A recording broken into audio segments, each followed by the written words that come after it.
So, Cornell, I want to talk to you about this last week. This young 10-year-old, very intelligent-looking young lady, a black young lady at a Pearland school who will not stand for the Pledge of Allegiance in her classroom. She doesn't want to stand up because apparently she believes that black Americans need a lot more to be done in this country.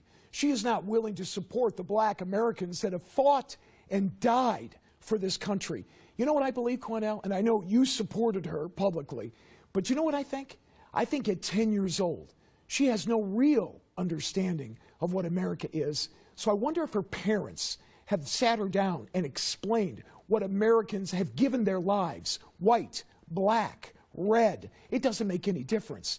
They stood and they fought and they died for this country, and she doesn't want to do anything to honor them? Matt, she comes from a family of military service members. Her father's is a retired military service member also who served this nation well with great dignity. She also has additional family members who was in the armed forces. Good. Her mother's a very intelligent woman who has had long conversations as well as her father about her not standing for the flag.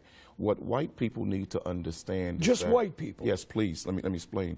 What white people need to understand is that that national anthem was written by Francis Scott Key, a slave owner, who demonized and hated black slaves and black people. And that unwritten third, that unheard of and unspoken third verse, go research the third verse where he says, "There's no refuge in this country for the hireling or the slave. Both should be turmoil to the grave." How's her parents doing? This is a man Are they successful? that promised turmoil for black people to the grave. Would you ask Jewish children to say a pledge to a German anthem that disrespects Jewish people? If they're No, you living would in not. Germany, No, sure. you would not. Well, sure. That disrespects Jewish people? Then No, why, you would not. You certainly can kneel down. In America, you have the right to do that. But what will happen to her, how her friends will respond, how the school will view her, how Americans will view her is very negative. This is not what you want for your 10-year-old child. And let me say to that young girl and others like that young girl, America looked at the same way at Rosa Parks when she refused to get up and give up her seat to a white man on the bus.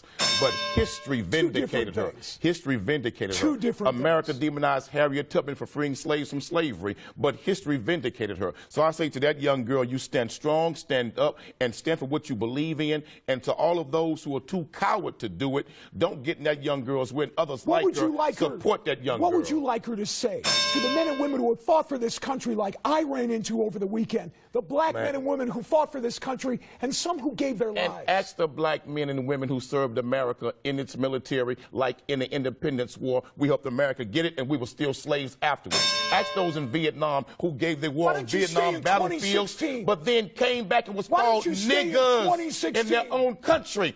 We have fought in America's war, and we've never been given the justice and the due process of everybody else in this nation. Then so why don't you move to a different country?